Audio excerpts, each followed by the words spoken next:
Hey everyone, welcome back to my channel. This is John Blur. This is a channel where I talk about how things work, mostly your mind and body, and then how to use that information for positive change in your life.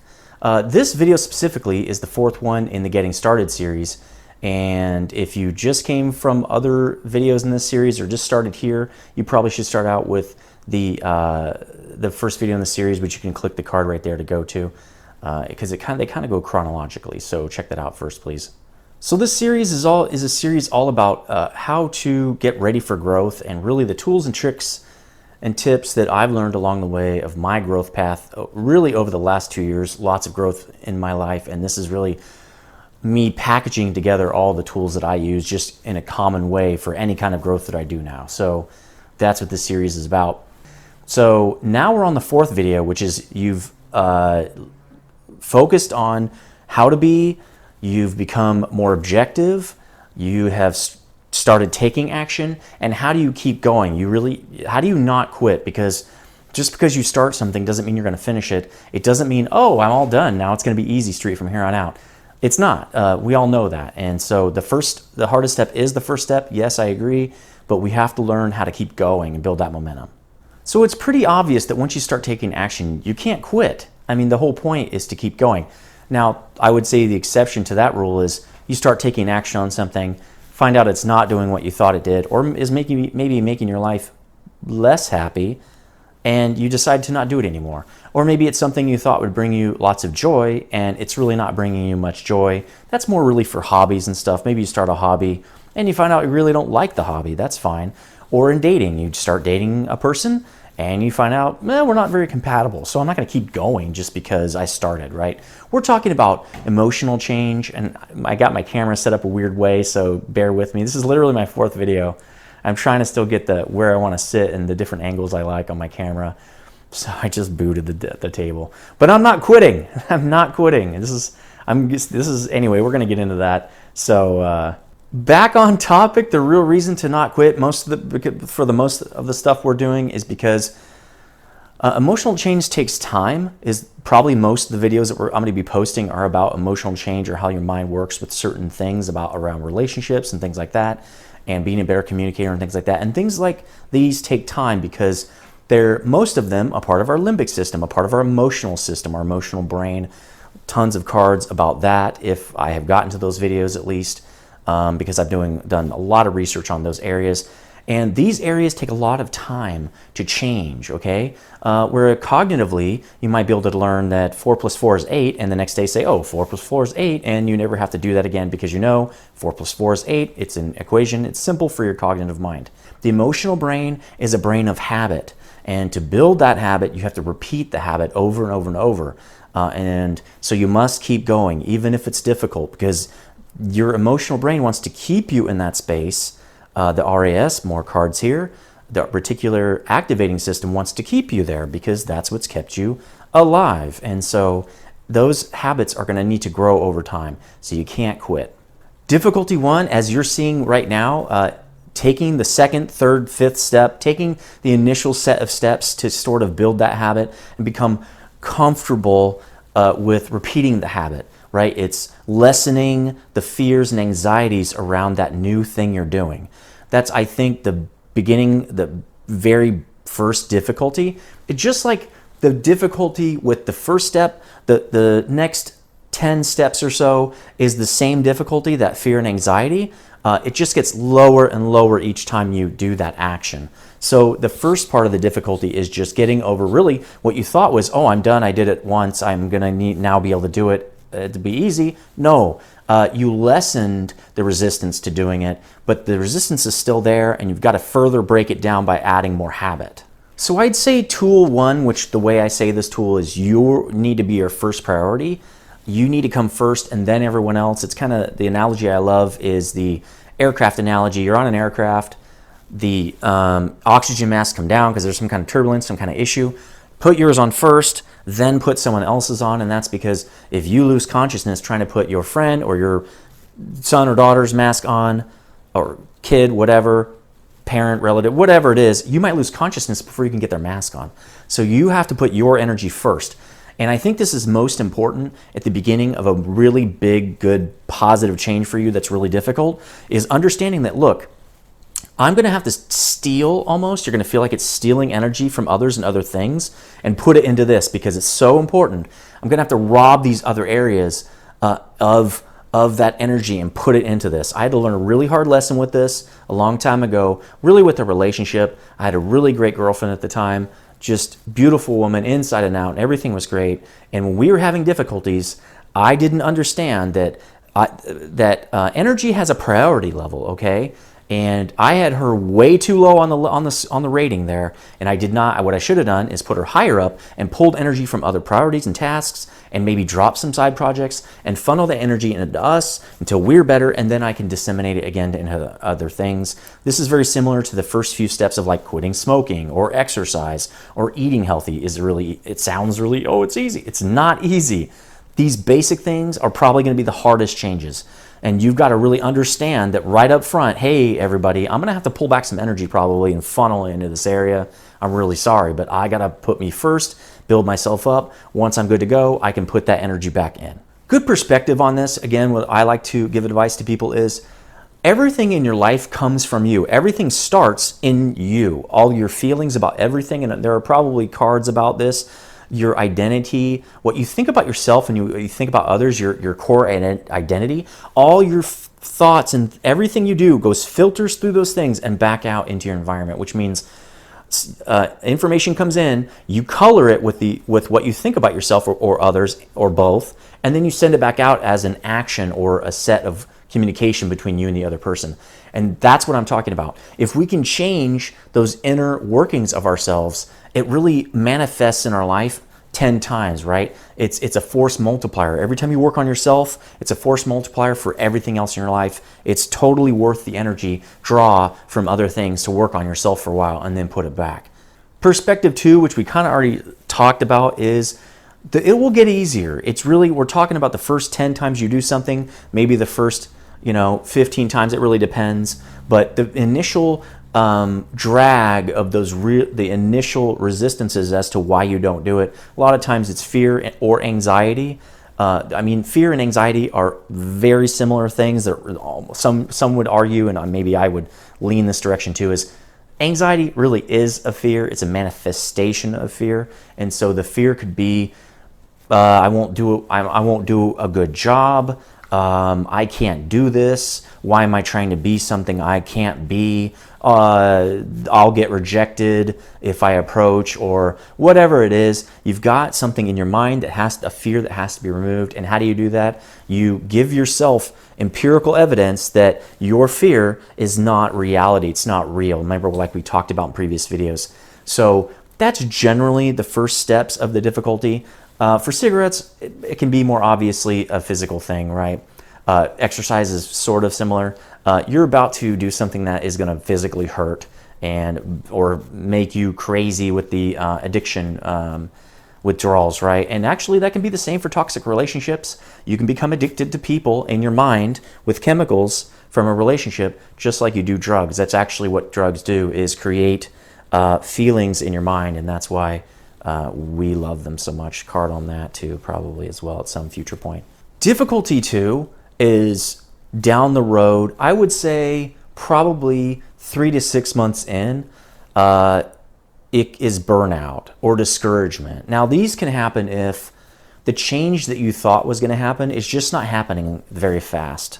Maybe it's taking a lot longer than you thought. Maybe you've stumbled a few times. Remember, and there might be a card, there might not be, but one of the baseline things about growth is it's 2 steps forward, 1 step back. It's almost universal for growth. The mind, especially the limbic mind, right? That emotional brain wants to go back to previous habits. It doesn't unlearn the habits. You just layer new ones over the top of the old ones. So as the new ones are going in and they're not very thick, let's say, the mind goes in to retrieve the habit, and sometimes it gets the old habit out of there. Especially, I've noticed when I'm emotionally agitated, my mind will go to the old habit. A great example of this is when you're angry. When you're angry, your mind turns off your cognitive brain, or your amygdala really turns it off, so it can get out of there. It can fight or it can flight, right? And I know there are other things, but fight or flight being the main ones. The amygdala needs to take over to keep you alive. And so how does it do it? It shuts off your cognitive brain because the cognitive brain's too slow. And if you don't get out of the way of the car, or you don't run from the lion, or you don't shoot the whatever it is, whatever you're doing, you'll die if you get in analysis paralysis. So it shuts your frontal lobe off so it can just take over and do the thing. So when you're trying to change your imprints, again, more cards on what I'm talking about here, what that is an imprint is the emotional programming you're doing. It's much like the cognitive programming where you're saying 4 plus 4 is 8. And emotional programming is when I approach a woman, this is what I expect to happen. That's an emotional programming. It gets stored in your brain as well. And so when you're agitated, it goes back to the earlier, whatever's the strongest imprint, okay? So as you're layering stuff on top and that layer's building, it becomes a little difficult to get at the new imprint, and you'll find times where you're pretty upset because you went back to the old imprint, the old habit. That's okay, that's normal. You can't get discouraged by that. Just keep going.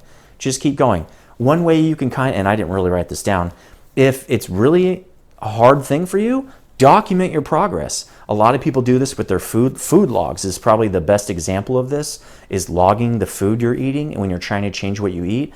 I don't have to do this because I'm a machine when I change something. And I would agree, again, bonus tool tip right here. If you're going to change something, the easiest way to do it is cold turkey.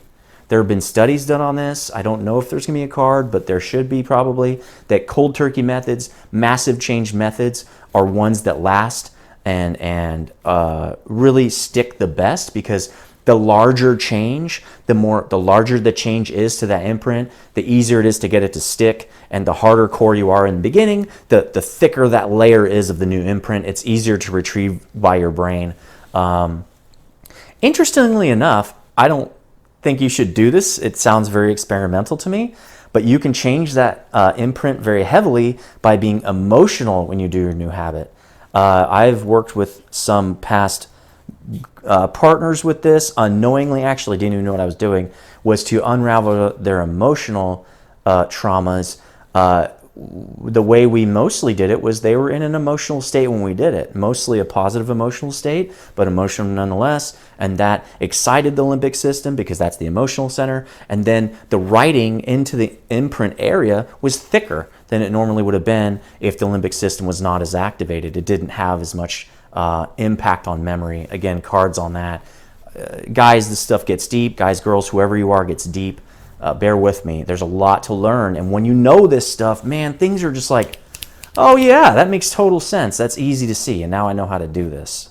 Some tools to how to deal with this, disappointment or burnout is cards on this stuff. Hopefully, I'll get to these videos, I'm sure, is eat healthy, exercise, do the basics, sleep hygiene, de-stress yourself, the common things that right your body and mind that make it so much easier to do everything else, because eating healthy, exercise, sleep hygiene, and I can't remember the other one. I mean, meditation would be a good one. Those 4 things just right there are going to calm your system down. Calms your mind, calms your hormonal system down, the chemical piece of your mind that runs throughout your body, because the neurological piece of your mind is only here.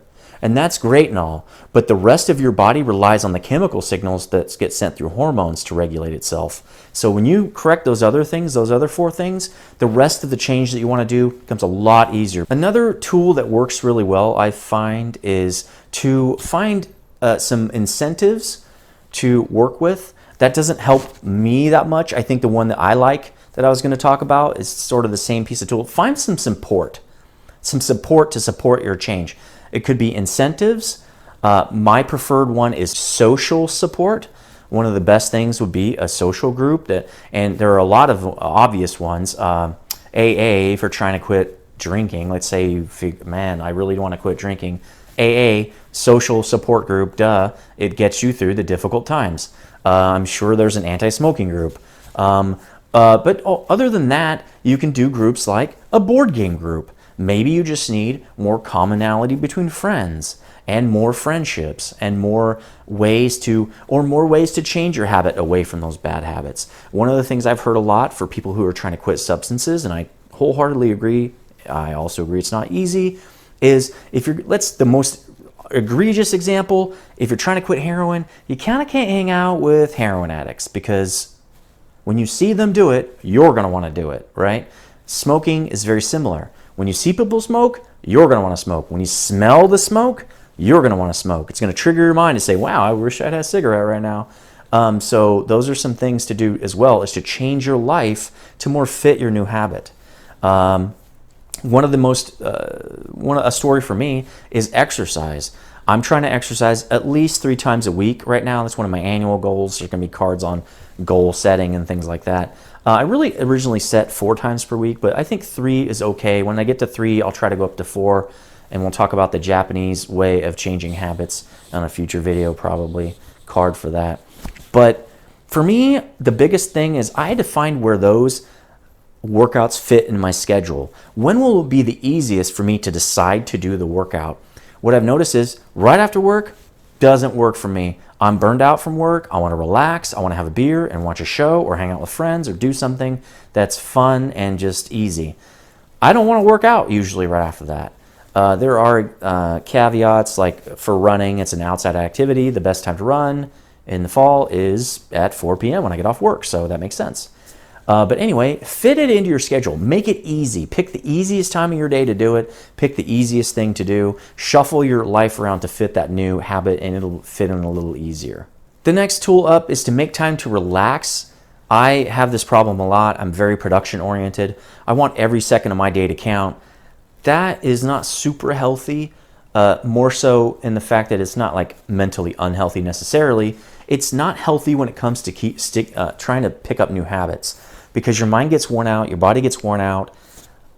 It just makes it hard to keep it going.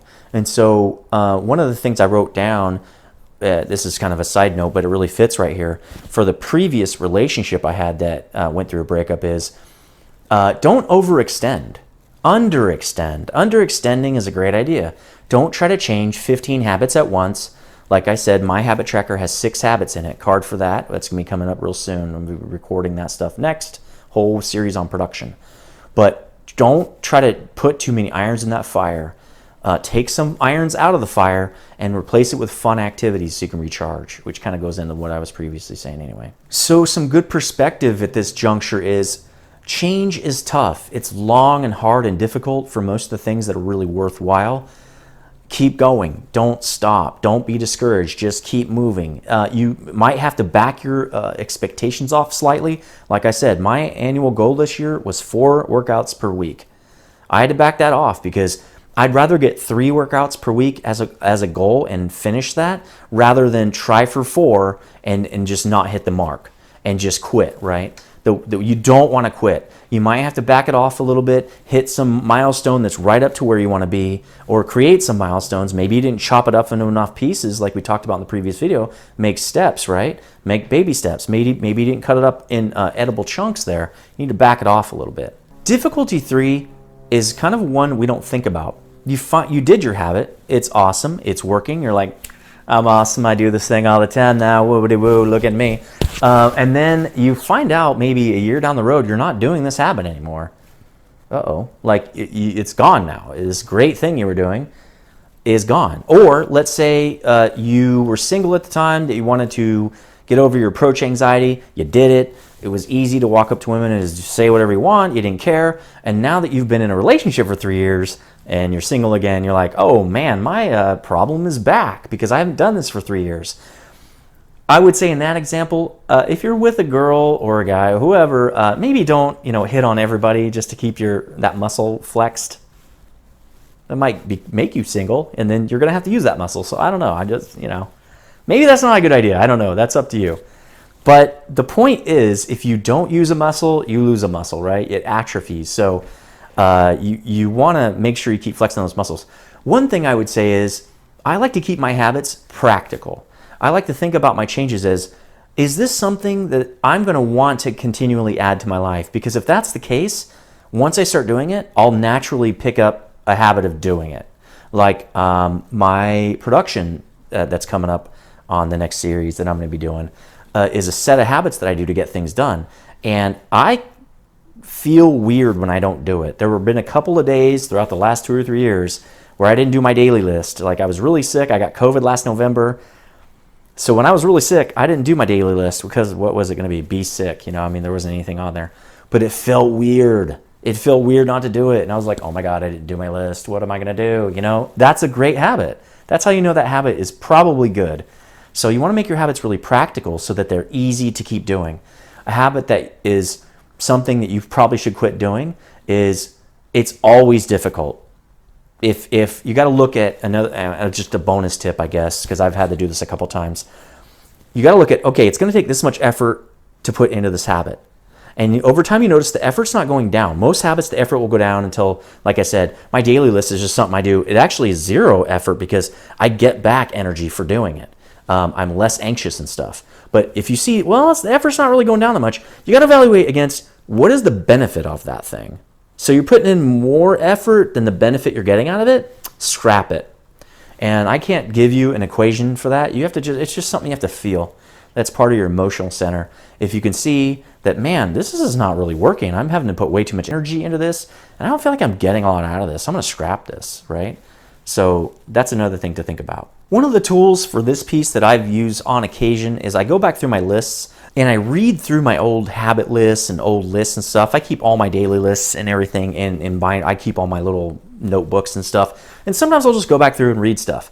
I try to keep a master list, which you'll see. I'm not going to show you all the tabs. Maybe I should. That's a good thing I probably should do when I show you the master list.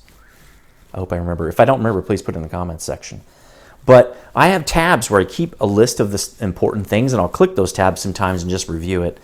And you'll see card on protocols here that I might put that in my annual list. On my annual protocol, I have update your annual goals, right? Duh. And so every annual period, I go into my goals and reset them and make new goals for the next year. I might put it in quarterly protocol to check out my old lists of good habits and stuff. Actually, I just did a habit refresh a couple weeks ago. I looked at some old habit lists that I made and thought, oh my gosh, that was a good one that I forgot about and I didn't put it in my list before. I'm going to put it in now. So just go over your old lists. That can be really helpful. I don't know if this is the end of this series. There might be additional videos that I've come up with later on that will get thrown into this Getting Started series. But for now, at least for the initial 4, this is the end of the series. And my next series is going to be on production. Check it out. They're shorter videos in some cases, but it's really a system that I've put together to keep me on task and get things done and change the habits and on to really be the man I want to be. And this goes for any person. It's not male specific. It's to be the person that you want to be. This system has helped me not only just do that, but like pay bills and make sure I don't forget things, because I don't want to deal with the anxiety of late payments and all these other things. So check that out, please. If you did like this video, please hit the like and subscribe buttons and hit that bell notification so you know when I make videos. If you have some ideas for how to keep moving, how to keep that momentum going and that I didn't mention, please put them in the comment section. Not only would I love to hear what they are to help myself, but everybody else I'm sure would love to hear them too. Maybe we can get some discussion going on that. Hopefully you loved this video, and I'll see you on the next one. Stay frosty.